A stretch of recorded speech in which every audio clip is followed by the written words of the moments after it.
The Holdovers, a film I can honestly say I knew nothing about really, but as we've stepped into Oscar season, I've been seeing this film thrown around the ring a lot, and then following from that it's received nominations in numerous categories, so I thought it was probably one worth checking out. A cranky history teacher at a remote prep school is forced to remain on campus over the holidays, with both a troubled student who has no place to go, and a grieving cook. Having gone into this one with zero expectations, I really enjoyed this. This was a perfect representation to me of a film you'd stick on a cold evening with a cup of tea and just wrapped up in some blankets. It's wonderfully wholesome and also somehow subtly cathartic. It's not a strong, difficult to watch film which tries to squeeze emotions out of you, yet I left the cinema feeling surprisingly warmed up and feeling really good. It's a misfits movie where every person involved has their own reasons for being there. Dominic Sessa plays a teenager unexpectedly discarded by his family over the holidays, now forced to spend 2 weeks stuck in a boarding school. Joy Randolph playing a widowed chef, now grieving the recent death of her son, and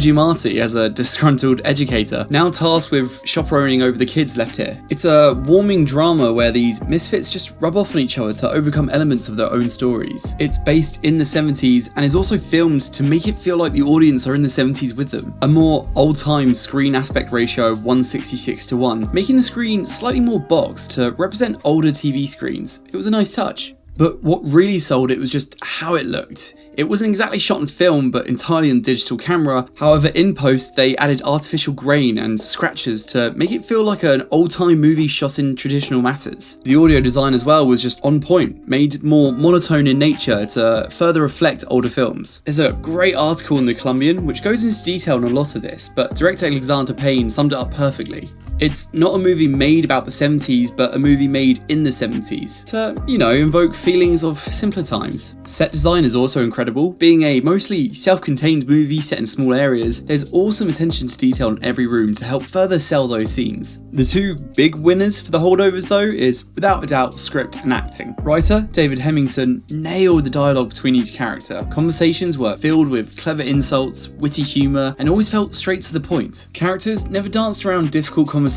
forcing cliche conflicts that you might find in other dramas. It's also just really funny. The cinema was packed when I went to see it, and there was quite a few times where the whole room was laughing. Giamatti is brilliant in this, and I can also see why he's been nominated for Best Actor. He's the perfect blend of smart, blunt, yet socially awkward and caring. Whilst it's a growth film for the main kid involved, it's also about his growth as well. It's so gratifying and wholesome watching him break away from that rigid stiffness he has. Going by the rules, keeping to himself, and not taking the kids that he feels like he's stuck here with seriously.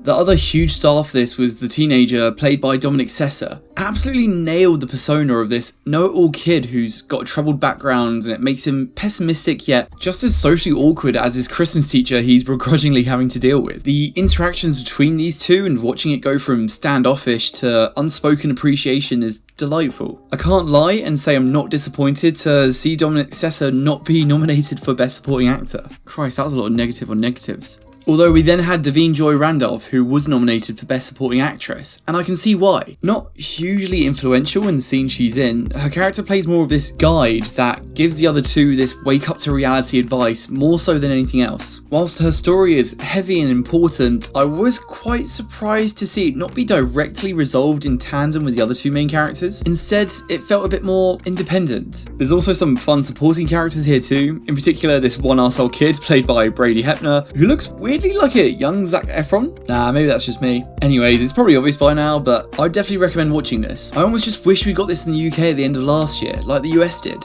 I think it's a great, easy film for Christmas. But yeah, it's hit the UK scene this weekend, so if you're able to see it in cinemas, I'd recommend doing so. So yeah, that's The Holdovers. Let me know if you're going to go see it, or if you've already seen it. I'd love to hear your thoughts down in the comments below. If you enjoyed this review, feel free to like and subscribe and all that. And as always, stay tuned for more reviews on movies, anime, and video games. Until next time guys, take care.